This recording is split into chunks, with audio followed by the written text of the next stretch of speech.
Hello po! Meron po ako sa inyong i-present for this time. Napaka-easy way po ng pagbagawa po ng lumpiang Shanghai or kapag po tayo magluluto, madali lang po ang pag-process ng magiging mince na mince po talaga yung bawang or ng like po carrots or ng sibuyas, kung ano po yung gusto natin na ipaprocess. Ito po. Ang galing na food processor po nito. Grabe. At ito pa po ang isang napakamahalaga.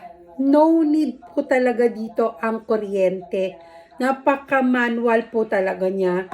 So actually, ilalagay lang po natin yung halimbawa itong carrots. Ayan, yung carrots. O kahit paghalu-haluin na po natin yung ating pong mga recipe ng ating lumpiang Shanghai.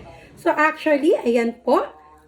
Ginayat muna po syempre bago ilagay po dito sa food processor na po ito. Ayan po sibuyas and bawang. Ayan po. So actually, grabe, nagulat po ako dito.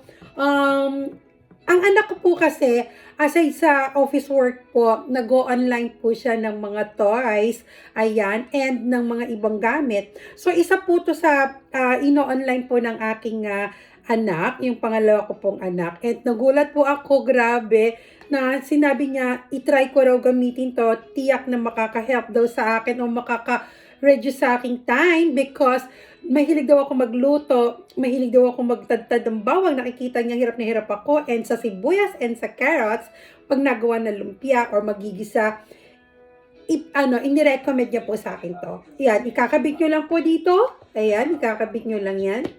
Napakagaling po. And, ganyan lang po. Ganyan.